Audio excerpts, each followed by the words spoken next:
दोस्तों, एक बार फिर अवध कमान न्यूज़ चैनल में आपका स्वागत है। हम आपको बता दें, अवध कमान की टीम रामपुर पहुंच चुकी है और आपको रामपुर में 150 साल पुराना रेलवे स्टेशन जो नवाबों के दौर में बनाया गया था, यहाँ पर इस चीज़ को देखने काफ़ी लोग आते हैं। ये 150 साल रामपुर का नवाब रेलवे स्टेशन भी अब खंडर में तब्दील हो चुका है, लेकिन यह रामपुर के स्वर्णिम इतिहास की याद दिलाता है।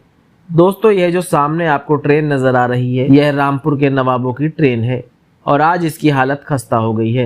लेकिन एक दौर था जब आम आदमी इसे छूने और देखने तक को तरसता था। नवाबों की शाही ट्रेन का इतिहास आज हम आपको बताएंगे। रामपुर रियासत, जो ब्रिटिश शासन में उत्तर प्रदेश की एक समृद्ध रियासत थी, अपने नवाबों की शाही जीवन शैली और ऐतिहासिक धरोहरों के लिए प्रसिद्ध है।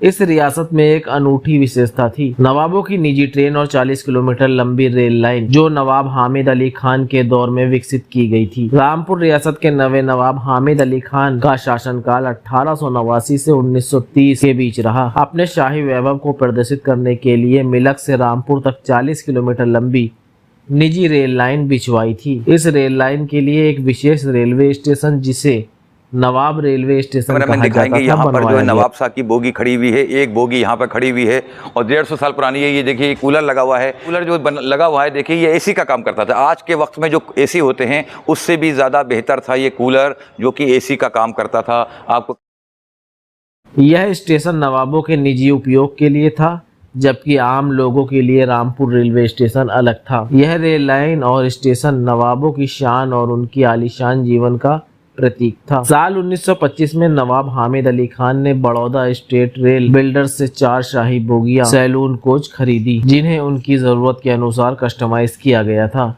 इन बोगियों में नवाब के लिए एक विशेष डब्बा था, जिसमें डाइनिंग रूम, बेडरूम, बाथरूम, रेशमी पर्दे, एयर कंडीशनिंग और लकड़ी की बारीक नक्काशी जैसी आधुनिक शाही सुविधा मौजूद थी। अन्य बोगियों में नौकर खानसामों और सुरक्षा के लिए सैनिक की टुकड़ी के लिए व्यवस्था थी।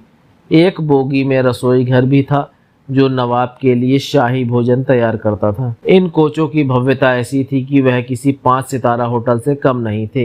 एक कोच में 24 लोग एक साथ बैठकर भोजन कर सकते थे। जब नवाब को दिल्ली, लखनऊ या अन्य स्थानों पर जाना होता था, तो वे अपने महल से सीधे नवाब रेलवे स्टेशन पहुंचते थे। उनकी बोगियां वहां पर पहले से तैयार रहती थीं और रेल मंत्रालय को सूचित करने के बाद इन्हें नियमित ट्रेनों के साथ जोड़ दिया जाता था। यह ट्रेन न केवल सफर का साधन थी, बल्कि नवाबों के रुतबे और रॉयल्टी को दर्शाने का माध्यम भी थी। 1947 में भारत पाकिस्तान बंटवारे के दौरान रामपुर रियासत पहली रियासत थी जिसने भारत में विलय की घोषणा की थी। नवाब ने अपनी निजी ट्रेन का प्रयोग उन लोगों को पाकिस्तान पहुंचने के लिए किया जो बंटवारे के समय भारत छोड़ना चाहते थे। सुरक्षा के लिए उन्होंने अपनी सेना की 2 बटालियन भी साथ भेजी। आजादी के बाद सरकारी नियमों के कारण शाही ट्रेन का उपयोग धीरे धीरे बंद हो गया। सन 1954 में नवाब ने अपनी 4 बोगियों में से 2 भारत सरकार को उपहार के रूप में दे दी। बाकी 2 बोगियां रामपुर में रखी गई हैं, लेकिन रखरखाव के अभाव और संपत्ति विवादों के कारण यह बोगी अब जंग खा रही है। नवाब रेलवे स्टेशन भी अब खंडर में तब्दील हो चुका है, लेकिन यह रामपुर के इतिहास को याद दिलाता। बेगम नूर बानो, जो नवाब रजा अली खान की पत्नी थी, उन्होंने बताया कि इसमें रेल यात्रा करना बेहद आनंददायक था और इसका उपयोग जयपुर से उनकी शादी के लिए बारात ले जाने में भी हुआ था। आज ये शाही बोगियां रामपुर में इतिहास की जीवित धरोहर के रूप में मौजूद है, लेकिन उनकी चमक फीकी पड़ चुकी है।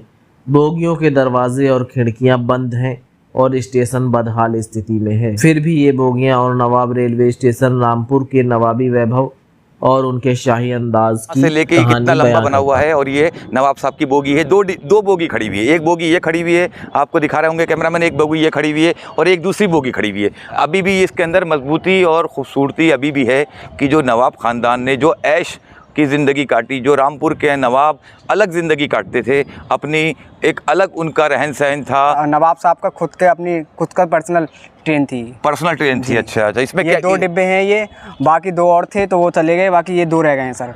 खुद अपनी पर्सनल ट्रेन थी। अच्छा। और दूसरी चीज़ ये ना लखनऊ, बरेली, बहुत दूर तक, दिल्ली तक अपनी पर्सनल ट्रेन से जाते थे। इसके अंदर क्या कुछ बना है, आपको किस बारे में पता है? हाँ जी सर, इसमें हमने कई बार जाके देखा है और हम देखते भी हैं, इसमें लैट्रिन बाथरूम आज भी बने हुए हैं, आज भी वही फैसिलिटी है, बिल्कुल बैठने की, जैसे कि खाना पीने का अलग सिस्टम सब कुछ। अच्छा अच्छा। नवाब साहब एक मालूम चला है कि इसमें कि नवाब साहब एक बोगी में नवाब साहब बैठते थे, एक बोगी में उनके खाने का सिस्टम था, एक बोगी में उनके जो उनकी खिदमत के लिए लोग होते थे, हाँ सिक्योरिटी थी, जो भी उनके देखा भाली के लोग थे वो रहा करते थे, और चौथी बोगी में उनके अपने जो भी परिवार के लोग रहा करते थे।